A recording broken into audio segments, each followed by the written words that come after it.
Hola, buenas tardes, buenos días. Estamos nuevamente en otro episodio de Attitudeable Podcast en español. Hoy es un día muy soleado y muy feliz aquí en Argentina porque vamos a hablar con Maggie López García, que nos acompaña hoy, sobre su último libro, Está bien dicho. Para los que no la conocen, Maggie acá presente. Bienvenida, Maggie. Hola, gracias Dolores por invitarme. Muy contenta de estar acá. Un placer. Contanos un poco sobre tu libro, sobre tu historia, quién es Maggie, para los que muchos ya la conocen, pero bueno, para recordarte y para los que no te conocen, que puedan conocer quién sos. Bueno, soy Maggie María López García, soy investigadora, soy lingüista, doctora en lingüística por la Universidad de Buenos Aires. Ahí trabajo en una cátedra, estoy a cargo de la cátedra de dialectología hispanoamericana en la carrera de letras de la Universidad de Buenos Aires. Soy investigadora en el área de políticas lingüísticas en el CONICET. Y trabajo también haciendo divulgación lingüística, asesoramiento y cursos para docentes, etc. Bueno, soy una entusiasta de la lingüística, de las políticas lingüísticas y de la diversidad lingüística. Y ese libro surgió un poco, el subtítulo, que ahora seguramente no me lo voy a acordar exacto, pero está bien dicho, hablar y escribir más allá de la gramática y el diccionario. Que un poco parece que contradice, ¿no? Esta pregunta de está bien dicho, pero la idea del libro era justamente empezar a desbrozar un poco la idea de que hay una sola forma de considerar la corrección lingüística, ¿no? Como está bien dicho, se responde solamente de una manera, sí, o de dos maneras, sí o no, binariamente. Y la idea del libro es justamente empezar a pensar que no todo se calcula en términos de corrección, en términos de correcto o incorrecto, ¿no? Hay que empezar a tener en cuenta otras variables que están interviniendo y un poco esa era la idea del libro y pensarlo para todo público, no solamente para que fuera una discusión de especialistas, sino para que en principio lo pudiera leer cualquiera que estuviera interesado en esa pregunta, ¿no? ¿Qué tengo que tener en cuenta a la hora de pensar si algo está bien dicho? Claro, sí, como que lo puede leer cualquier persona que hable español o que quiera también mejorar su español y poder comprenderlo. No es necesario ser un experto, ni lingüista, ni traductor, ni especializado en el idioma. No, para Se nada. nota porque es una prosa muy amena, muy fácil, diríamos, de leer, que uno se lo devora rápidamente porque invita a seguir aprendiendo y conociendo un poco más. Ah, me Contanos, alegra. Maggie, sí, me encantó, cómo nació en vos esta pasión que desbordás por la lengua, por la comunicación. Yo soy una lectora, no de siempre, tengo que decir, para quien esté escuchando, esa gente que dice, yo odio leer, yo era de las personas que decían odio leer, hasta que mi mamá me trajo un libro de una serie que entonces era muy famosa y que yo adoraba, que era La familia Ingalls, que es Pequeña casa en la pradera. Sí. Me trae el libro de Bruguera, viejísimo, me dice, mira, encontré el libro mi mamá maestra, encontré este libro de la familia Ingalls. Y yo que odiaba leer, empecé y no paré más. Y entonces, viste, siempre que hay esa discusión de, ay, ¿cómo le dan a leer a los chicos? ¿Por qué dejan que los chicos lean esta porquería? Y yo pienso, mira, los lectores se consiguen de cualquier manera. Yo fui una de esas. Entonces yo digo, si el chico está leyendo, vos dale para adelante, porque lo estás transformando en lector. Después pasa, se va a otros libros, después llegará a quizá lecturas más interesantes o más provechosas, pero se empieza por donde se empieza. Y así empecé yo, y me gustó, y bueno, después terminé estudiando la carrera, pero empecé así, leyendo una porquería de mala No, calidad. sí, es cierto, era como despertar en vos ese bichito, esa pasión por leer lo que claramente a vos te interesaba en ese momento Claro, y construir de ese tu mundo vida. que me parece que los docentes tenemos que siempre intentarlo, porque es un mundo privado muy hermoso de poseer. Es un lugar, es un refugio la lectura, muchas veces. Y para mí en la adolescencia funcionó así, ¿no? Entonces me parece, no sé, me da siempre como la responsabilidad de generar, de traer nuevos lectores, porque quienes leemos Sí. sabemos digamos, el espacio que significa para nosotros, tener ese lugar de la lectura, ¿no? Ese momento de aislamiento de ciertas cosas de la vida, decís, no, yo estoy acá leyendo y, ¿no? Que pase lo que sea. En tu mundo.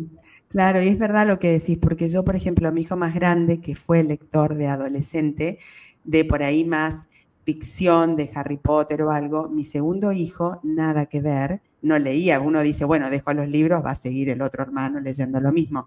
Sin embargo, a él le gustaba mucho el fútbol, le gusta, y entonces empecé a comprarle, como vos decís, libros por ahí de jugadores de fútbol, más de deporte, que uno dice, por ahí estos libros. Pero él se enganchó y fue su lectura, ¿no? Como su ámbito de interés. Sí, tal Lo cual. importante es leer. Sí, soy muy fan de traer nuevos amigos al club de lectores, no importa cómo. Me encanta.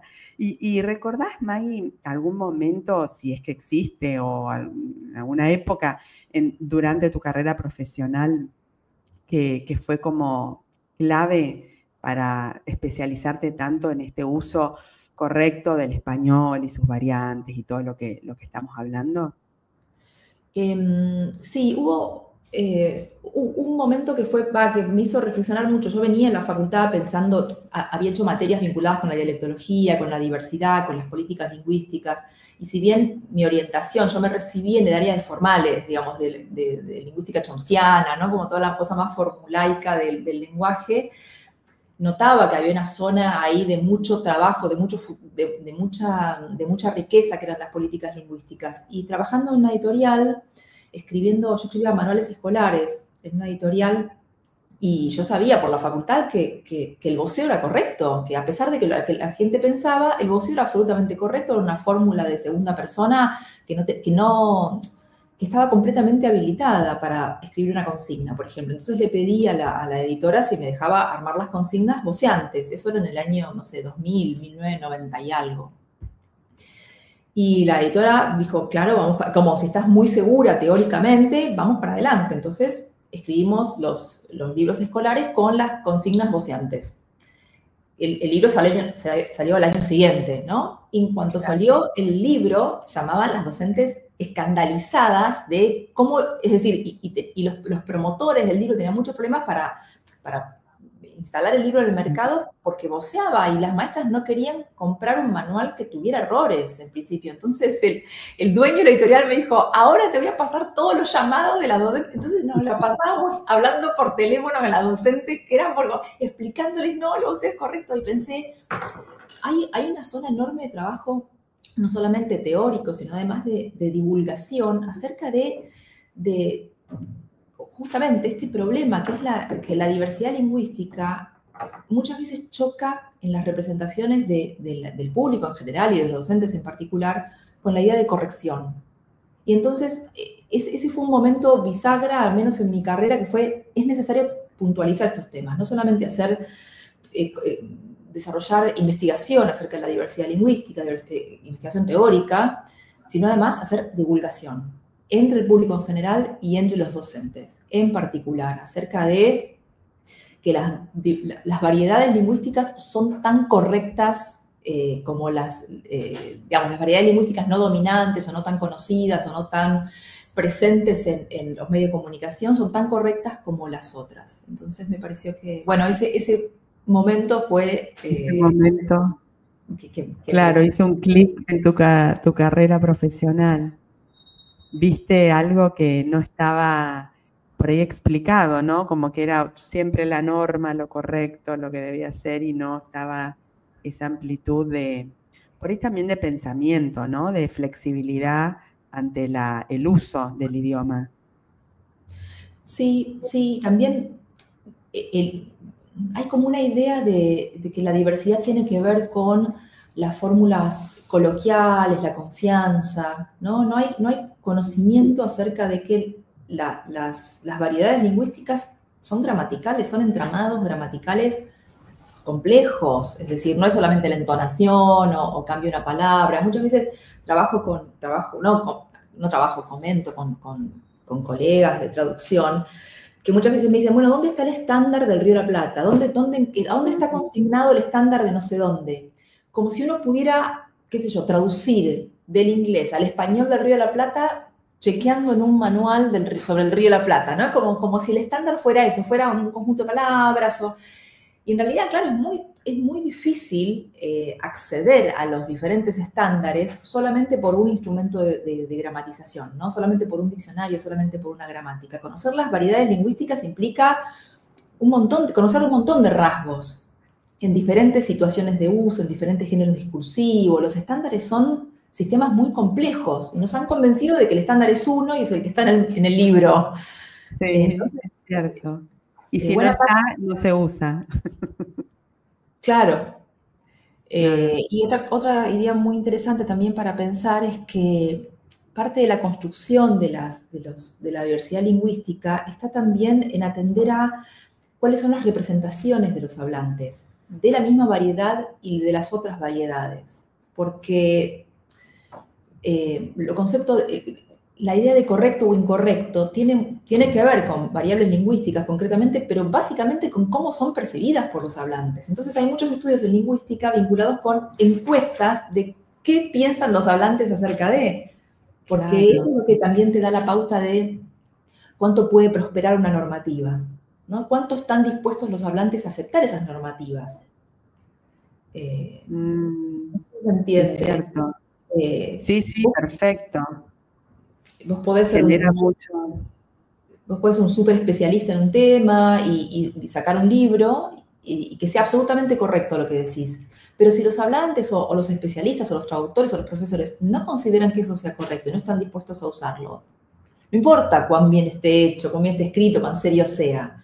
Entonces, muchas veces en las cuestiones de la lengua trabajamos no solamente con variables lingüísticas, sino básicamente con las representaciones que están incrustadas, que están indexadas en esas variables o variantes lingüísticas.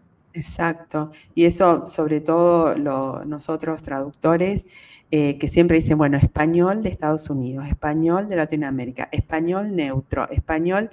No, el español es, como vos decís, la Argentina es un país multilingüe, aunque todos hablemos español, ¿no? En tu libro. Entonces digo que la riqueza eso del español que depende del lugar. Yo soy chaqueña, o sea que en el Chaco, por supuesto que es el mismo español que en Buenos Aires, que el porteño, pero hay variaciones, ¿no? Diferencias lingüísticas. Sí, hay diferencias y hay diferencias en la percepción, ¿no? De ciertos rasgos. No solamente es diferente, por ejemplo, los porteños, hablamos con ciertas particularidades, ¿no? Como esta pronunciación de la Y, reilada, o usamos los verbos en pasados simples, yo fui, yo estuve, yo canté, y no yo estaba, yo he ido, ¿no? Perdón, no estaba, no, yo he ido, yo he hablado, que los pasados compuestos. Sí. Y eso genera también la idea de, hay algo muy interesante que pasa con el estándar del Río de la Plata, y es que como se transmite a través de los medios de comunicación, de la radio, de la tele, etc., es muchas veces imitado, pero al mismo tiempo es considerado un error, un desvío. Y entonces hay como una especie de esquizofrenia loca de la gente lo espera y espera que se hable, o incluso intenta imitarlo, los jóvenes de otras provincias intentan imitarlo, y al mismo tiempo piensan, esto está mal, los porteños hablan mal, ¿no? Y es interesante porque por eso digo lo rico que tiene estudiar las representaciones de los hablantes, porque no importa el rasgo lingüístico, importa al final, lo imitan, aparece en los medios de comunicación, pero igual está mal. Exacto, es verdad. Y quizás eso suceda también con otros idiomas, porque pienso, yo sé inglés, ¿no? O muchas personas pueden saber alemán, francés, lo que sea, y uno va al país donde se habla el idioma y habla con la persona de la calle y demás y dice, ay, no sé nada, no entiendo nada, o me cuesta entenderlo. Sí. Será por el tema también de las representaciones, como los localismos y las partes de hablarlo de ese lugar. Sí, también la idea de que uno, cuando estudia, por supuesto, cuando estudia una lengua como lengua extranjera, estudia un ideal de lengua que no habla nadie. Es decir, el español que aparece en los libros de español no lo hablamos nadie, es decir, no lo habla nadie.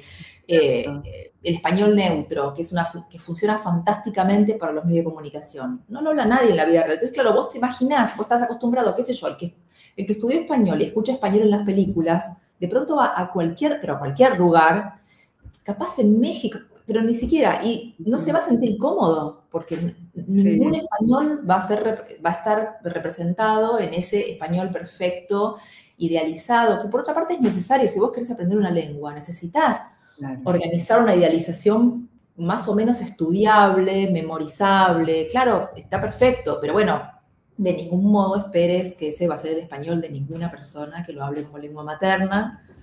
Claro, exacto, y poder entenderlo.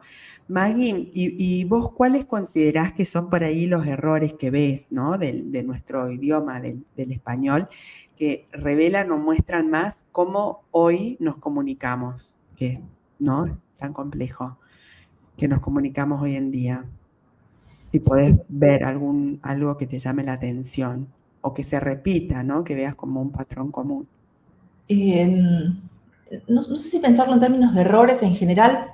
Me cuesta pensar la idea de error en sí, porque error significa que tenés una norma de la cual esa forma se está apartando, ¿no? Entonces hay normas que funcionan, qué sé yo, estamos muy seteados en la lógica escolar, ¿no? Y entonces, si te dijera la norma más clara, más binaria que tenemos en español es la ortografía, que se resuelve en sí, no, correcto o incorrecto. Esa es la norma que es indudable, es decir, esta palabra se escribe así o así. Y aún así, en ese contexto ortográfico de la escuela, que es vaca se escribe con B corta, tenés un montón de nuevos usos lingüísticos ortográficos que no se pueden considerar errores. Por ejemplo, ahora que los nuevos feminismos, cuando hablan de hombre en el sentido de que se quieren burlar o que son muy machistas, usan la ortografía O sin H, O, N, V corta, R, hombre. Entonces, cuando vos ves escrito hombre, es así. De hecho, cuando lo pronuncias te das cuenta que es despectivo. Los hombres. Claro. Entonces, claro, es verdad. Está muy productivo, ¿no? Claramente no es un error en el sentido en el que está siendo usado para producir nuevos sentidos.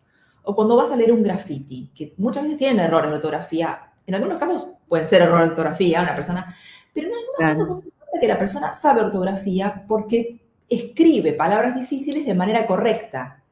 Y decís, esta persona que escribe esta palabra difícil de manera correcta, después se escribió esta otra con error. ¿No será que el error está produciendo sentido? Entonces, o por ejemplo, cuando escribimos en WhatsApp, estamos habituados, no solamente escribimos rápido, escribimos con errores, y es más, estamos muy habituados a interpretar los errores no como errores, sino como problemas con el corrector, ¿no? Las nuevas formas en las que nos comunicamos hacen que esa normativa que era tan binaria como, digo, la extrema, ¿no? La ortografía, que es absolutamente binaria, aún así, en las diferentes situaciones comunicativas, eso se empiezan a generar otros sistemas de concepción de qué es cerrado y qué no, ¿no? Entonces, digo, si arrancamos de la ortografía y proyectamos a otras formas de comunicación que involucran diversidad lingüística, no solamente ortográfica, la idea del error se empieza a desdibujar porque tenemos que ver qué pasó, qué habrá querido decir. Cuando yo digo, no, habemos muchos acá, y soy lingüista, y está claro que yo sé que el verbo haber no concuerda con el objeto directo, ahí estoy queriendo hacer otra cosa, ¿no? Entonces, lo que digo, para volver a tu pregunta, vos decías los errores y yo pensaría los desajustes o ¿no? que vemos. Esos desajustes, para mí siempre hay que interpretarlos en una lógica de qué se está queriendo hacer con la lengua, ¿no? En algunos casos serán errores seguros. Estoy en la escuela con estudiantes de cuarto año y escriben nombres sin H, yo voy con la lapicera roja y les voy a corregir porque yo soy la profe y estoy enseñando la ortografía binaria y salís de acá con la ortografía bien aprendida. Fantástico. O qué sé yo, o también dicen, habemos muchos, yo digo, bueno, el verbo haber, etc. Pero una vez que yo me aparté de esas zonas en las que ocupo mi rol de profesora de normativa, de estándar y de ortografía, no sé qué, necesito empezar a pensar más dinámicamente qué es un error y qué deja de serlo, porque, qué sé yo, pensamos que todo el mundo habla de que los adolescentes hablan mal, ¿no? Los adolescentes hablan mal, Bárbaro. Y si el adolescente hablara bien y entonces dijera, estimada profesora, yo considero que, lo primero que pienso es qué pasa, porque lo esperable es que hable mal. Y entonces digo, Exacto. al final, el error, ¿cuál es? Espero que hable bien en la escuela, espero que escriba bien. Bueno, sí, eso es una marca en la que yo le digo, bueno, esta es la línea por la que tenés que ir, por la que yo espero que vayas, y te voy a corregir en esa lógica. Pero cada situación comunicativa tiene una lógica distinta. Y hay que ser muy consciente de qué estoy corrigiendo y para qué. ¿Qué es un error? ¿Qué estoy considerando error en este caso? Claro, porque ahí también juega la creatividad, ¿no? Porque es creativo esas modificaciones o transformaciones de las propias palabras con un propósito, ¿no? Como decías. También tiene, si bien por ahí tienen en cuenta la gramática o la lengua en sí, pero lo modifican de acuerdo al mensaje que quieren transmitir. Claro, sí, sí, sí. Me Sí, y desespera. está A veces bueno. hay gente que va corrigiendo, por ejemplo, que los carteles de los grafitis, que va y corrige los grafitis. Y digo, pero no corrija justo el grafiti, que es como está pensado para violar la normativa. No. Claro, sí, porque también está bueno dar lugar a esos espacios, a esas maneras de querer comunicarse, ¿no? De la persona que lo escribió o que lo quiere difundir. Sí, sí, sí. No me Y algo parece, también, está buenísimo. algo que pensar la norma siempre, para mí, pensar la norma siempre dinámicamente, quiero decir, cuando hablamos de la norma tradicional, ¿no? El estándar lingüístico y corregir sobre el estándar lingüístico, que es con lo que trabajamos profesores o traductores, es decir, nosotros hay una zona en la que a veces nos toca trabajar con la diversidad y con la creatividad y a veces nos toca ir con la lapicera roja, ¿no? Pero siempre Exacto. teniendo en cuenta de que el hecho de que el error de hoy puede ser la norma de mañana, ¿no? Quiero decir, no estamos tan dispuestos a aceptar que alguien use, por ejemplo, los pretéritos con vistes, por ejemplo, ¿no? Viste, en lugar de viste, vistes. Pero sí estamos más dispuestos en el sentido que no nos suena tan errado decir querramos en lugar de queramos. Y Es entonces, cierto, porque uno ya mucho por ahí lo tiempo escuchó también mucho. lo escuchamos un montón y no nos suena, o si yo habría sido, ¿no? Como en la prótesis, ¿no? El condicional. Entonces, ¿qué pasa con el querramos? Que en 10 años, en 20 años, ¿no será que querramos va a pasar a ser la norma en la medida en que el 80% lo use y además a nadie le moleste? Que también, a eso voy también con las representaciones. Claro. No importa cómo lo percibe el otro, si el otro lo percibe como un no error, tal vez en 20 años no es un error. Y en ese sentido la norma también es dinámica, ¿no? Es Hay un cierto. juego ahí entre la marca lingüística, cómo es percibida, y la evolución en el tiempo. Por eso digo, digamos, no es una frase mía, ¿no? El error de hoy puede ser la norma de mañana. Sí, es cierto. Y lo que hacemos como correctores también es acompañar el proceso con la norma, como vos decís vos, pero no vamos a estar dando cátedra de la norma en este caso, ¿no? Sino el proceso de que esté bien escrito y que se divulgue o llegue el mensaje que quieren transmitir. Sí, sí, para mí es estar atento y acompañar los procesos de escritura en las diferentes situaciones discursivas, las diferentes necesidades, ¿no? A veces se requiere una normativa férrea y adaptar todo a la consecutio temporum, tal como está en la normativa de la Real Academia Española, y a veces no conviene eso, en la medida que el texto no solamente no lo necesita, sino que además podría estar contradiciendo el espíritu del texto. Y entonces, Sí, bueno, aparte, no te voy a explicar esto a vos, la idea de uno tiene que tener la sensibilidad de escuchar lo que el texto te está pidiendo. exacto. Y también si el cliente o la persona que te se lo solicita también está dispuesta o abierta, ¿no? A poder ir por ese camino, porque a veces depende también de los pedidos que uno recibe. Sí, sí, sí, sí. Y sabes que escuché hace poco que toda escritura depende de la generosidad del lector, o sea, de la persona que nos va a leer. ¿Verdad? Todas estas personas que ya han leído y siguen leyendo y van a empezar a leer tu libro, ¿vos has recibido algún comentario, alguna reflexión o algo que te haya gustado, llenado el alma más de algún lector de tu libro, de tu propio libro? Para mí siempre es un honor, un placer que alguien lo lea y me diga, leí tu libro, a mí me encanta, me encanta que haya alguien del otro lado, porque algo que pasa con la tarea académica, que es que te lee un grupo reducido de personas o un grupo que tiene un cierto tipo de interés muy específico. Estoy muy habituada a esa lectura, la lectura entre académicos. Y cuando haces un libro de divulgación, pasa otra cosa. Viene gente muy distinta que lo leyó desde otros lugares y eso es muy gratificante porque conoces al que está del otro lado, ¿no? Y que no es un colega, es alguien que tal vez no conoces y eso es muy hermoso y muy nuevo. Y te encanta. Y me encanta. Y otra cosa que me pasó hace poco, que una profesora de secundaria lo trabajó con sus chicos en el aula y me invitó, me dijo, ¿querés venir? Lo trabajé con los chicos. Entonces dije, bueno, decirles si me mandan algunas preguntas, así las llevo más o menos armadas, ¿viste? Para armar un pequeño PowerPoint. Y me mandaron las preguntas y yo pensé, las pensó la profesora, estas preguntas las pensó ella, las armó. Entonces, dije, bueno, entonces voy, entro al aula y los pibes tenían, claro, sobre lo que yo iba diciendo, me iban haciendo unas repreguntas que claramente habían armado ellos ese cuestionario. Yo no podía creer el nivel de reflexión y fue una sorpresa muy grata, muy hermosa, porque, claro, yo soy una prejuiciosa, evidentemente, pensé, son adolescentes, la profesora los obligó a leer este libro y entonces, nada, tienen que soportar a una hablar de lingüística. Y tenían un montón de preguntas muy interesantes, muchas de las cuales, por supuesto, no pude responder, pero que hablaba de, claro, hay como un beneficio, no sé, como algo lo bueno que tiene trabajar con lengua es que todo el mundo tiene interés sobre su propia lengua, de cómo funciona, y tiene consultas, y tiene cosas que no entiende.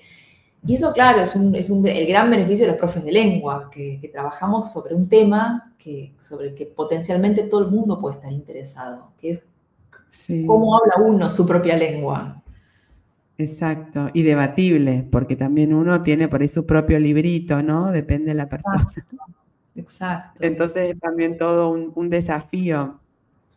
Sí, y viste que este espacio es del podcast, es una palabra inventada que está muy relacionada con la actitud, porque como lingüistas y apasionadas del idioma, consideramos que la actitud es clave para poder lograr una mejor conexión, una mejor comunicación, como vos decís, siempre con el otro, con el que me va a leer, con el que me va a escuchar, con el que me va a recomendar. Para vos, Maggie, ¿qué papel juega en tu manera de trabajar, de comunicarte, de enseñar este tema de la actitud, de la conexión, una mejor conexión o lograr una mejor conexión con los demás? Es una pregunta difícil porque no es una estrategia personal, no sé, por un lado que te guste lo que estás haciendo, me parece, ¿no? Como que primero contagiar desde el amor por lo que uno hace, porque otra cosa no tenemos, más que conocimiento y amor por lo que hacemos. Y por otro lado... Y es un montón, y eso es un montón, porque no todo el mundo tiene, ¿no? Esa pasión, hace cosas, pero no siente esa pasión y ese amor por lo que hace, y eso, como vos decís, se transmite. Sí, también es cierto que carreras como las nuestras, que son carreras que en principio uno no hace porque nos mandaron nuestros padres, ¿no? Como que tal vez pienso en medicina o abogacía o ingeniería, que son las prototípicas carreras de...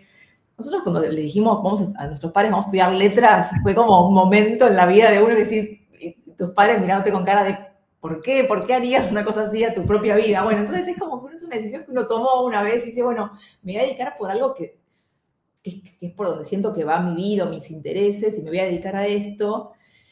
Y en el fondo, claro, después es esto, es pura ganancia, porque es verdad que con sus más y con sus menos, no voy a explicar ahora la situación de la Argentina en relación a la producción científica, pero claro, te levantás todas las mañanas para hacer algo que te encanta. Y eso por fuerza, de algún modo, se tiene que transmitir, es decir, se te tiene que notar.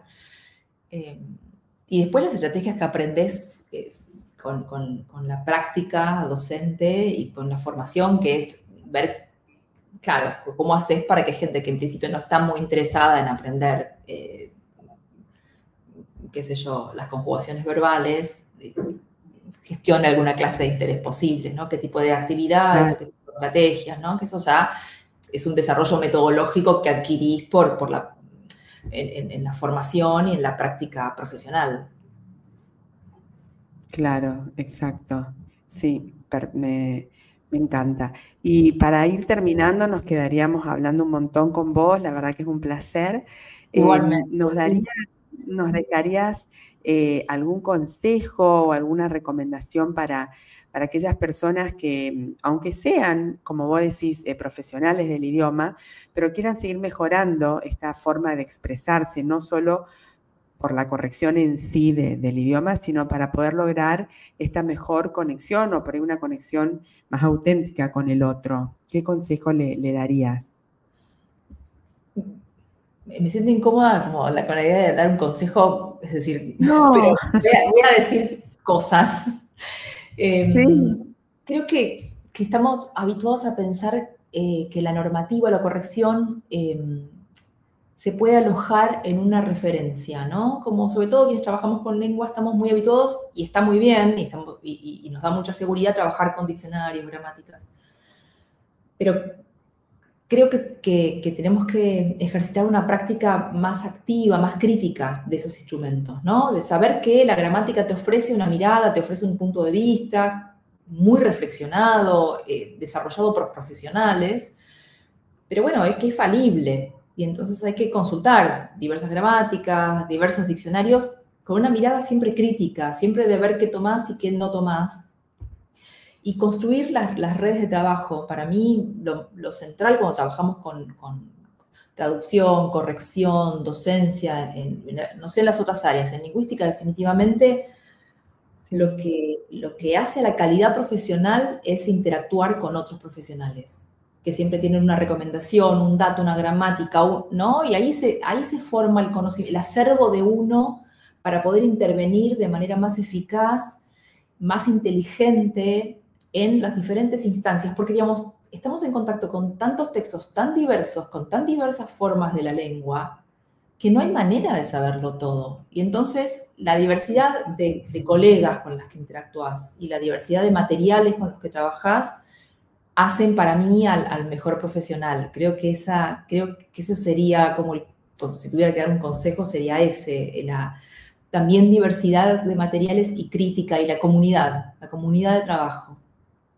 sí, es verdad. No estamos aislados, ¿viste? Tenemos que trabajar en comunidad, en grupo. Y eso se ejercita. Nosotros todas tenemos trabajos muy solitarios. Estamos sentadas, corrigiendo, traduciendo, ¿no? El laburo intelectual es muy solitario, y creo que hay que hacer el esfuerzo de establecer las redes, porque la red es lo que no solamente te salva el vínculo, ¿no? Sino que te hace mejor, más rico profesional.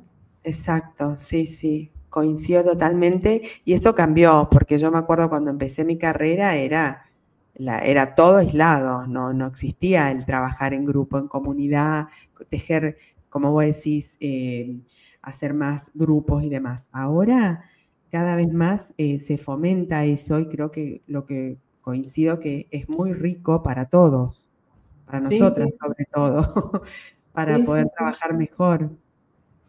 Maggie, ¿y nos recomendarías que vos también tenés un podcast, no sé si lo querés nombrar, con otros autores que también, Juan Bonín, que ha estado en Attitudable Podcast, y creo que era otra persona Santiago más, ¿no? No Kalinowski. recuerdo. Sí, el Sí, en la podcast. pandemia se llama Hablando Mal y Pronto, que es un podcast que arrancamos en la pandemia, ya lo discontinuamos, como que Pero está está vigente, uno lo puede está vigente, escuchar. se puede escuchar, y seguimos recibiendo comentarios de los oyentes, sí, está Sí, buenísimo. y Y ojalá siempre, algún día lo retomemos, pero ahora siempre, estamos tan ocupados, pero bueno, somos tres lingüistas, cada quien, Santiago trabaja en la Academia Argentina de Letras, Juan Eduardo también trabaja, es investigador de CONICET como yo, y trabaja en la Universidad Nacional de San Martín, y se especializan, Santiago es lexicógrafo, Juan Eduardo trabaja más análisis del discurso, y yo soy más de las políticas lingüísticas, la normativa, la enseñanza escolar. Y bueno, comentábamos, son tres lingüistas hablando sobre temas de lingüística, y nos entreteníamos mucho excelente. haciéndolo Así que bueno, hablando mal y pronto, quien quiera todavía anda dando vueltas por el Spotify y Sí, por Apple Podcast. vamos a ponerlo en las notas para que lo puedan escuchar. ¿Y nos recomendarías algún podcast? No recomendar, pero por ahí contar algún otro que a vos te gusta, que lo escuchás, o Mira, también algún libro o algo. hay armé una paginita que se llama www.diversidadlingüística.com.ar. La armo yo, es .com porque era más fácil sacar un .com que un .edu, nada más, pero no es que vendo nada. Y ahí en una solapa que se llama Páginas Amigas, la solapa, Ah, qué lindo. voy pegando podcasts que me gustan, que son interesantes, que son todos sobre lengua. Algunos son sobre diccionarios, otros son sobre lenguas indígenas. Hay mucho trabajo, sobre todo en Argentina, de enseñanza de lenguas indígenas, diccionarios de lenguas indígenas, y si bien uno puede no estar necesariamente interesado ni en aprender ni en conocer lenguas indígenas, sí está bueno conocer los desarrollos. Hay juegos, hay diccionarios, hay aplicaciones. Entonces, bueno, está buenísimo conocerlos. Excelente. Muchísimas gracias por todo lo que compartiste, por estos recursos tan valiosos que también vamos a incluir en las notas. Y muchas gracias, Maggie, por esta conversación tan inspiradora, por tu generosidad, por compartir tu mirada con tanta claridad y compromiso, y tu libro, que es realmente un lujo poder leer y compartir. A quienes nos están escuchando, les agradecemos por acompañarnos siempre, y si lo disfrutaron, que se puedan suscribir si aún no están suscritos al podcast, compartirlo en sus redes y comentarnos. Así siempre seguimos creciendo y dando voz a historias y a libros que merecen ser difundidos y escuchados. Hasta la próxima.